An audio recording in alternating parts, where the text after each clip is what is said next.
Hi, Keely. Just get ready to get started. Hi. Hey. How are you? Doing well. How are you, Keely? Good. Thank you. Good. How are you coping with this whole lockdown thing? Absolutely.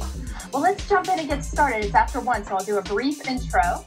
So I want to welcome everyone to this week's episode of CEO Live with Kathryn Brooks. And each week we bring to you a leader from various industries, a high-profile leader that has transformed his or her world. And this week I'm excited to bring you and introduce to you Keely Catwells. And Keely is the head of a London-based talent agency. She has since expanded into LA, and she is in the financing and talent management and specializes in helping those with disabilities. And I find her story extremely interesting, and I'm just really excited to talk to her a little bit more and understand, what's going on with her during this global crisis, and also, what learnings can we gain from her as far as her leadership abilities, her ability to adapt and continue to grow her business. So Keely, welcome. Glad to have you. Thank you.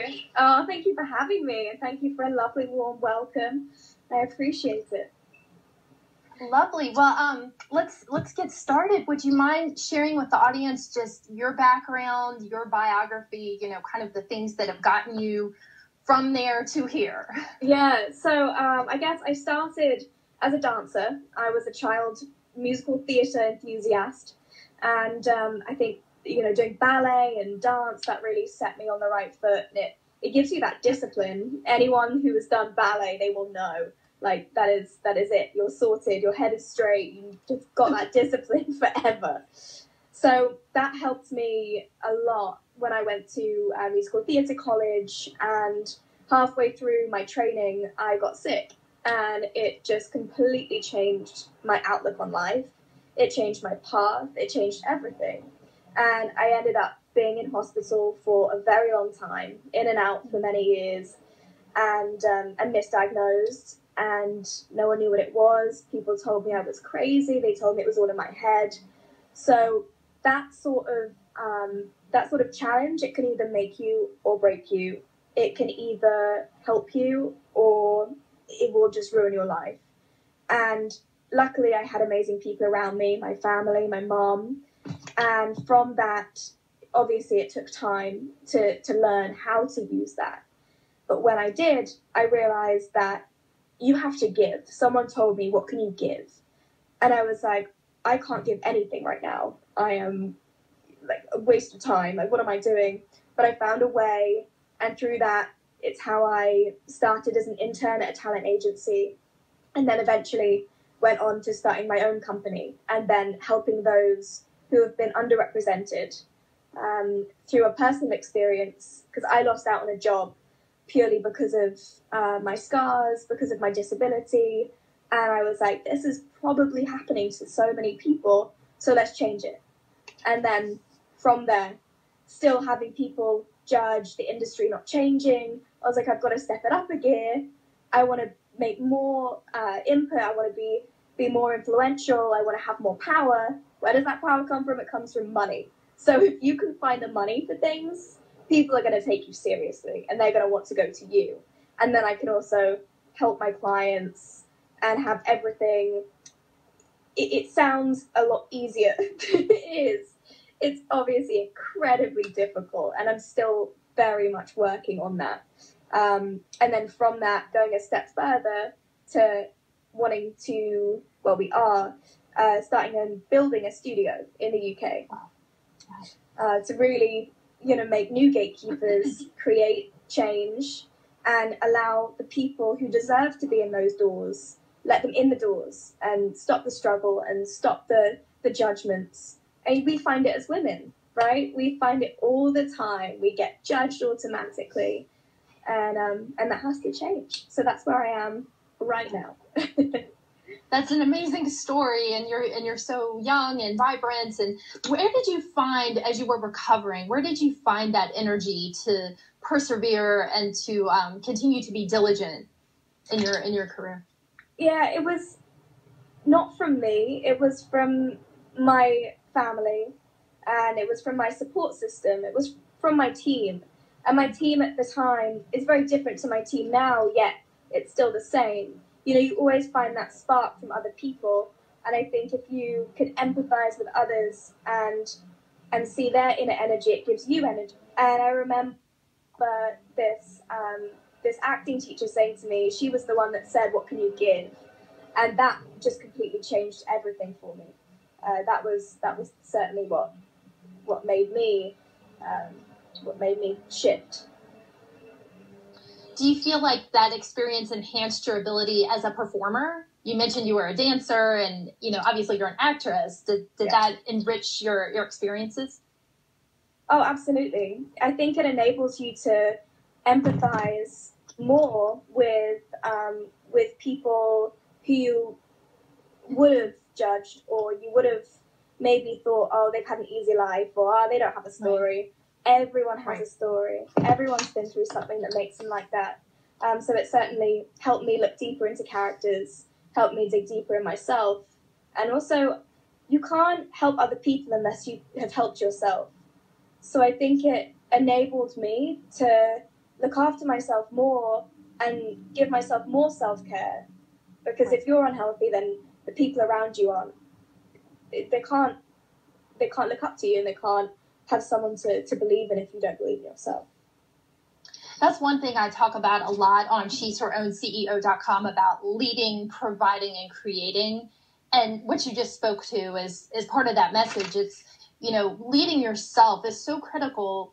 A lot of people just say, I want to be a leader. I want to be in charge. I want to tell people what to do. And it's much more complicated than that, as you just described. And I think the first step is really looking inward and making sure that your internal house is in order, and that you know how to manage yourself, and your own strengths and weaknesses before you attempt, to try to coach or guide someone else. So how has that helped you? Has that worked? Yeah. Oh, it's helped so much. And going forward as well, it's something that can always ground you. I think sometimes when you go forward, you go into new ventures, or you meet new people, or you're kind of in a new world, you sometimes forget that. But it's something that you can always go back to. And if you feel like you're struggling, or if you feel like, you're like, why am I doing this? Today is so hard. You're like, I just want to give up, or I just want to go and eat ice cream.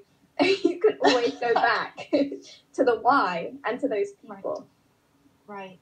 And as women, do you find, especially in your industry, do you find that having a very grounded network of people, not just cursory, relationships, but a deeper network of people, professionals that know your work and know how you operate? Has that been helpful to you as you built your own agency?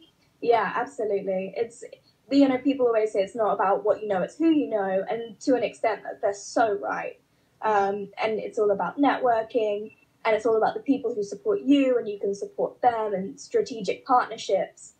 But I also think having friendly competition has helped me enormously. Like, I'm very competitive, but in a supportive way. I don't want to bring them down. I just want to challenge them as much as they challenge me. And then we can both grow together in a competitive way. So someone looking at you in the audience is thinking, wow, Keely's done all these things. What was the, 1, 2, or 3 most important relationships that you built? Either, whatever those people's positions were, or just skill sets. Did you seek out people that had other skill sets besides your own, or just people that had already attained what you wanted to attain? Yeah, certainly mentors throughout my career have been incredibly beneficial. And it's taken some time to find those mentors and to find the correct people who have really understood me and understood my vision. And it's ironic how a few people who have not been supportive have actually been the most helpful to my career, because it really challenges the way that you think, and you're like, do I really want this? Do I really believe in this vision? Am I really going to make this happen? And then you do, but they could have easily brought you down if you didn't fully own it. And I think that's been very important. But mentors have been just incredible. They teach you things, and you're always learning, and I'm just constantly so grateful for their feedback and learning from them. That is such a good point. I'm so glad you brought that up, because I think that's an under discussed topic, is how you can use people around you that maybe not so positive to your advantage. You know, rather than just being competitive or jealous or those kind of negative emotions. You know, how do you turn that negative person or someone that's maybe throwing stones a little bit, how do you use that to your own advantage? I think you were just alluding to that. Yeah, absolutely. And even yourself, like our own personal doubts and the days maybe when we're a bit more tired than other days, and when we've got those horrible things in our head telling us that we can't do it, using them as well to drive us and just noticing them before they come to fruition is something I think that's been beneficial too. How was your transition from UK to LA and the United States? Talk about your story and how you decided to make that leap. It was so hard. Getting the visa, just even being able to legally allowed to work in the States was such a tough challenge. It's such a catch-22. You know, they want you to have all the work and everything situated, but then you're not allowed to work. So I always believed in my company, and I knew that it would work in the States. I knew that it was a very different market. I knew that it was the home of entertainment. It's a place where you can really get things done. So that was never too much of a worry or an issue for me. It was the legalities of actually being able to do it. So just jumping through many hoops and just figuring it out and problem solving constantly. So CCA is your London-based agency. Is that right? Yes. Yeah. So that's a boutique talent agency, and we've recently partnered with MAA, which is an amazing company. And Miles there, he was the founder, and he's just incredible. And they represent people like Eric Roberts. So we've come in to bring some more diversity with the disability aspect in there, and the boutique kind of touch to that too. How do you reach out to the talented disabled community? Do you find that it's word of mouth, or are you actively, seeking out those types of talent? It's a bit of both. It's very much with the disabled community. What I've found is there's a lot of people out at the traditional training, so they won't be in the traditional showcases. They'll be in other places. So it's looking out and making sure that we're actively searching. If we are actively searching, always looking for good talent. A lot of the time they do come to us, and if they see maybe one of our actors on screen, they go and look them up on IMDb, like who are they repped by, and then they'll come to us, and it's a wonderful word of mouth. And the disability community is such a tight-knit, wonderful, supportive community, and that's always helped us through bringing other people on board and helping that way too. Do you offer them training? So, like, assuming someone has raw talent or raw ability, but they haven't, gone to film school or theater school or had any kind of coaching, do you also coach in that area to help, get that formal training? We will often suggest places, because we truly believe in not just having a great acting studio on their resume, but actually getting that training. It's something that we don't specialize in. We can help before auditions, but we like to send them places where they can get such a solid training that it will give them confidence that not just for auditions, but for the work. We want them to be trained for the work, for the series regular roles, not just for the audition. So that's often we'll send them to those kind of bigger entities and bigger studios. How long have you been operating the studio? How many people have you placed? How many, success stories do you have? Anyone we know of? Yeah, so C Talent, the management company, we've got CJ Jones, who is incredible. He's been in Baby Driver and Avatar. And we've got Diana Elizabeth Jordan, who is incredible. She's been in SWAT. And we've got some UK talent, which has been in Hollyoaks. And who else do we have? Various other people. A lot of up-and-coming talent. So you're day-to-day involved in the casting and the coaching, and, I mean, you're involved in it, you yourself personally. So, or is it your team? Yeah, so I'm now more overseeing the company, and we've got some amazing managers on board and agents on board, and they will do the day-to-day duties. And then I'm now focusing on creating the opportunities for the talent and building the studio. Right now we're finding some land to acquire and creating the big vision, and it's a huge picture.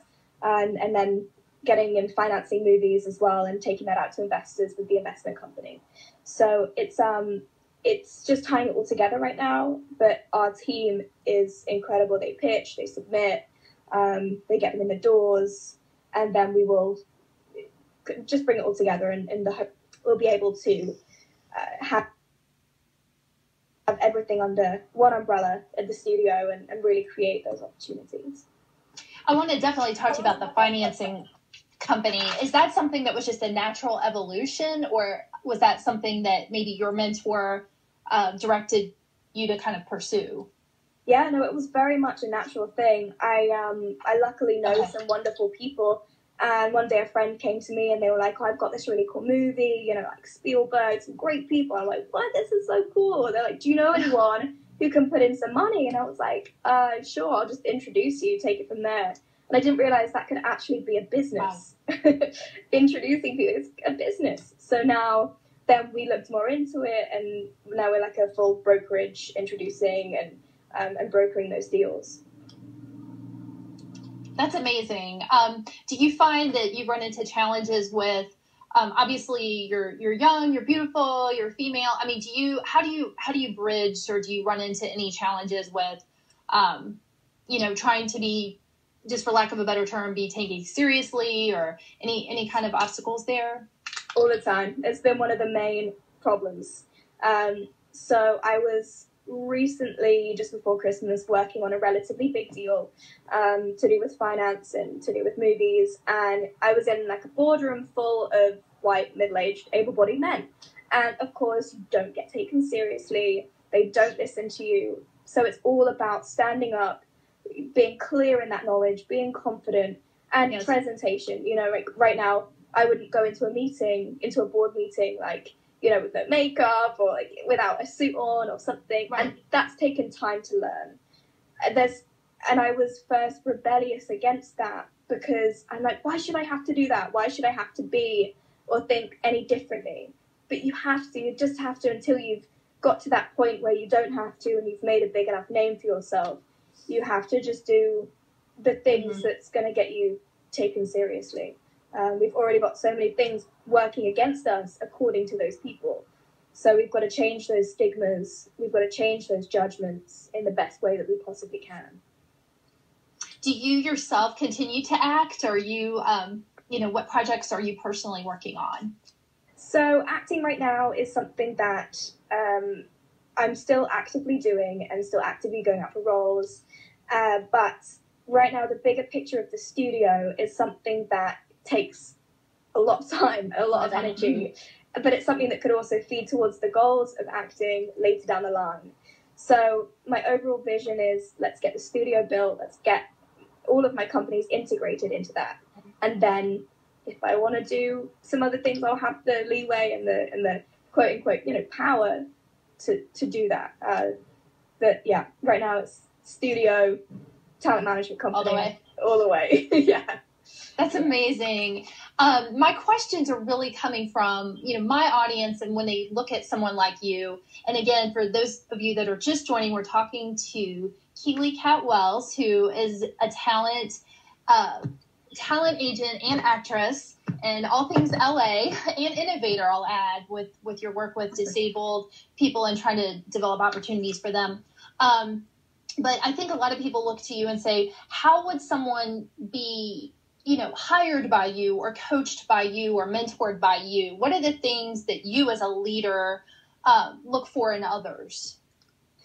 I think and what I'm still trying to accomplish myself is seeing the change before it's actually, the demand is out there.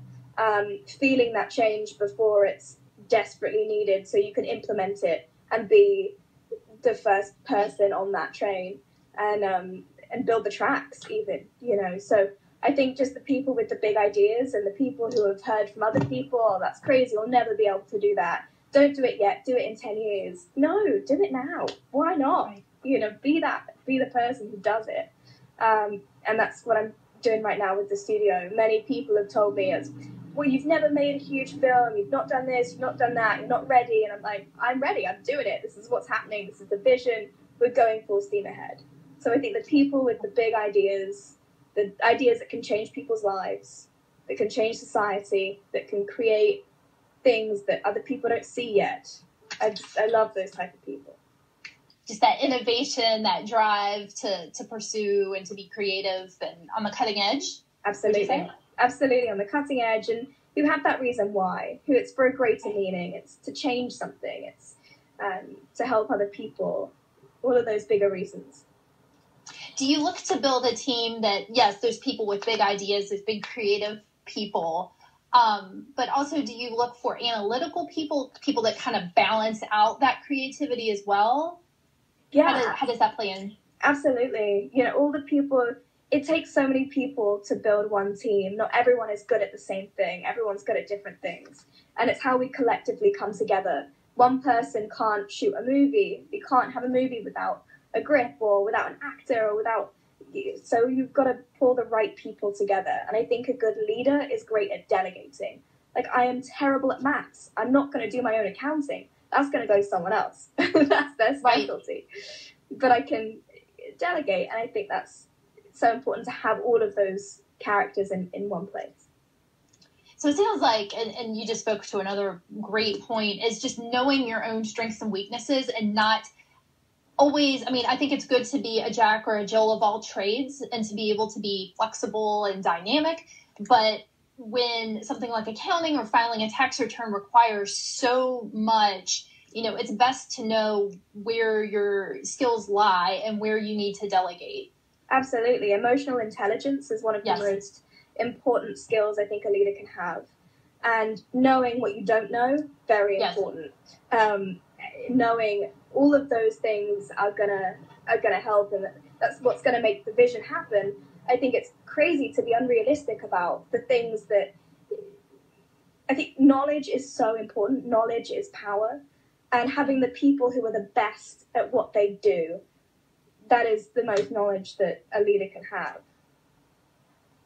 What do you do when you run into a situation, you know, in a financing a project where you're just at a loss for what to do? Do you immediately call up your analytical mentor, or do you do more research on your own, or like walk me through the steps of how you solve problems that maybe you haven't encountered before? Yeah, it's certainly different to each project. It's very dependent. I think always looking at the crux in front of you before imagining things that aren't there. It's very easy to think outside the box for me rather than looking at what is actually on the paper. So at first I'll probably go back right to the raw crux of the thing and then move outside the box and look for other reasons. And advice. Getting advice from as many different people as possible is very beneficial. Are your family members involved with you? Do they support you? Do they work with you? How does that? They have no idea. They're so supportive, but they don't know. They're like, "What are you doing?" They don't know what they're doing. A studio? I don't know what is that. Supportive, but non-knowledgeable about the industry. Gotcha. So as you were growing up as a dancer, was family very important to you? Did your mother support you and, you know, travel with you or whatever you needed to do to ensure that you were the best you could be? Oh yeah, my mom, she's incredible. She's always been very supportive. And when I was going through my health problems in hospital, she was always the one that, you know, kept reminding me that my dream is there. It's always going to be there. If it changes, it doesn't matter, but you just do whatever makes you happy. And, you know, it doesn't have to be big. If you don't want it to be big, it doesn't have to be major. And I'm like, oh, it's going to be major. But she's always been there, very supportive. Yeah, that helps. And I'll just mention to those watching as well, there's a written interview with Keely on she'sherownCEO.com. So everything we're kind of talking about here is based on a written interview, and we're just expanding upon that here live. You talked about in the written piece about when you were recovering and going into social media and being asked that question by someone, what can you do to help others? Can you talk a little bit about how that physical transformation or mental transformation happened where you started getting into social media? Because that's a very outbound kind of, communication platform. So versus going from like inward recovering to like communicating outwardly with people. How did that transition work for you? Yeah, it was very hard. When I was sick, I isolated myself a lot. And when I was in hospital, I didn't want anyone to come visit me. I wanted to be on my own. So when someone told me when I couldn't do anything or see anyone, what can you give? I gravitated towards Instagram, and I set up a page that was kind of talking about my feelings and what I was going through, and I would log every operation and from that I met one of my best friends, Megan, who was on the ward below me, I think it was, in the same hospital, because she commented on a photo, and from that we found someone that we could relate to. Both of us were young, both of us were going through something very rare, and it was an amazing connection, and we're still friends and best friends up to this date. And that helped me see the light at the end of the tunnel and the power of the media, the power of connecting with other people through stories. And that definitely changed my path. Wow. And you're still friends today. That's amazing. Yeah, she's incredible. She actually now works in a hospital. So right now she is constantly giving. She's incredible person. So how, speaking of, people working in medical careers and kind of what's going on in the world around us, how has your schedule, your approach changed in the last, 2-3 months? It's been crazy. So my finance company has actually just started a PPE, personal protective equipment supply line. So right now we're currently supplying and sourcing medical equipment for hospitals and states. So it's keeping me very busy 24/7, just constantly trying to help people get things out there. And obviously, take advantage of the situation is probably the wrong thing to say, but genuinely help people and take advantage of what's going on right now. So you've been able to leverage some of your connections and what you're currently doing into, what's happening with the PPE and the necessity for that. Yeah, absolutely. And there's a lot of fraudsters out there. There's a lot of people price gouging. So we're trying to be that reliable source where we are not after anything other than helping people. And if that gives us some pocket money, that's great. But let's leverage our network. Let's use what we have built up in the past couple of years, and let's really try and use that and help people, help states. And this is an incredibly tough time for everyone. It really is. Yeah. So what does your day look like now? What did it look like, say, back in December, January, and what does it look like today? Like an average day? I traveled a lot. So I would say that I'm based on an airplane rather than in a country. Yeah, I'd be back and forth a lot. So usually I always have very early mornings because I work on many different time zones. So to get as many of those time zones in as possible, I wake up around 4:30 or 5 and start some phone calls and then move on to emails, check in with talent in the mornings, see where they are. If they're filming abroad, just check in, make sure everything's okay, pitch them new talent. Maybe look for new talent, and then there's a lot of phone calls that come in. So I'm just constantly on the phone. If I've got some projects that I'm trying to finance, I'll check in with investors, I'll do the waterfalls, I'll look at the sales, and now with the new studio venture, we are just constantly looking at new opportunities and finding the right land for that, and many different things. Wow. What kind of shows are you looking to produce? Is it more, long form movies or shows, or what will you be doing with the new property? So the studio right now will be very much just an infrastructure to house the filming productions that want to be in there. The infrastructure will be sustainable. It will be carbon neutral. It will be fully accessible for people with disabilities. And it will be the home of new revolutionized tech for the industry. I want to call it the Silicon Valley of the entertainment industry.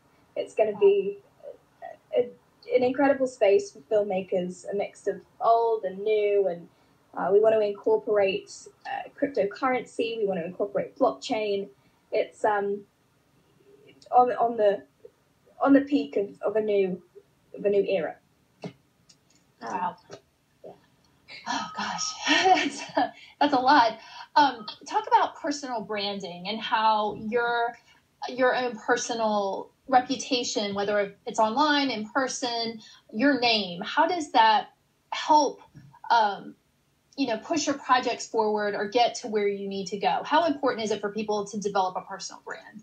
It's so important. And I've made a lot of mistakes in the past by acting wise, working on projects that I now regret working on, or projects that, you're only as good as the people that you're associated with. And I certainly used to associate myself with people out of desperateness, out of wanting to work so badly, and then that would lead to terrible things. So I think it's so important not to work from that space and to think about your bigger picture, think about your vision, and how is what you do today and how you use your name today going to match that. If I could go back in time, I would certainly think more clearly about what I wanted to do. And but every day is a new day, and building a name that people can relate new visions to, that they can relate advocacy to, that they can relate success and inspiration to. That's something I'm working towards, and I hope to be able to build. That's fantastic, because I think so many people, they either don't take their personal brand seriously enough, or they in some way mismanage it. And I think a lot of times it's just not putting that foresight into it to say, this is what I'm willing to do. These are my grounded values. These are my core guiding principles. And then anything outside of that, you either need to operate on a case-by-case basis, or, just don't do it at all. So it sounds like you've been very smart about it. Well, I've definitely learned from mistakes. You've learned? Yeah, definitely learned from mistakes. But it's so important. What about social media? How do you feel, obviously in your industry, that's very important, but people maybe in other industries, what is your kind of commentary on social media, where it's going, trends you're seeing, advice? So I definitely think it's an amazing way to connect with people and to network. I've certainly met some people that I now work with off social media. I think it's important, obviously, to not put drunk photos on a professional site. If you want to use it for fun, and that's what it was initially made for, do it, but just have a different name.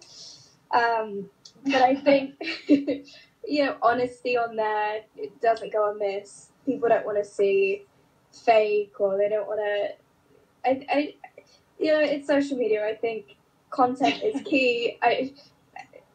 It's important. People are going to look at it. And again, it comes down to judgments. But social media. Yeah. Yeah. It is what it is. It is what it is. I get a lot of questions from people that are in college that are, they're wondering where social media is going to go and how important it is to building. I had a long corporate career, so people that are looking to go in, corporate jobs, it's a little bit different than other types of jobs that are more creative or, outwardly facing. So I think it's a delicate balance, and knowing what's appropriate for your business in the current state, but also knowing where you want to go. So kind of thinking forward, like you said, maybe not posting every single picture that is in your phone, kind of running it through that personal filter to say, where do I want to take my career, and is this appropriate? Yeah, definitely. And again, it's a media platform. It's another space to be able to create content and be, and create and initiate change. Anytime you can get anything out to the public, and it's obviously so much easier now, then take advantage of it. Again, it's taking advantage of the situation. Right. Well, Kaylee, what else would you like to share? What else would you like people to know? Any final advice or quotes or books or just words of wisdom from you? I'm still learning. I think everyone should just keep learning, keep growing, and take what you can from other people, and if you don't like their advice, then leave it, but analyze it. Yeah, I don't want to say too much because, again, I'm still growing. I don't want to give wrong advice, but just keep learning. And where can people find you? Website, social media? Yeah, websites, on my Instagram, social media. And yeah. Thank you. Thank you, Keely. Well, as I mentioned before, your written interview is available. It's the top entry right now on she'sherown.ceo.com. I will take a download of this video and actually post it so you can actually read the written portion and then watch this video for a little bit more about Keely. And I'll post links. And I just want to thank you for joining us on this week's CEO Live, and I hope we got to go a little bit deeper into your story and talk about, not only your biography, but what were the key drivers to your success? What did you learn along the way? And, where do you have to go from here? So I hope this was beneficial. And I really appreciate it. Oh, thank you so much. Thank you for having me. Yeah, it's fantastic. Thank you. Appreciate it. Thank you. And I got a couple questions coming in here, but they're a little bit of the personal nature, so I'll just forward them to you later. So anyway, if anyone has any other questions, definitely get in touch with one of us. But for this, I think we'll wrap here. And Keely, thank you again. I hope you stay safe and well. Oh, thank you. You too. Okay. Okay. Take care. Bye-bye. Bye.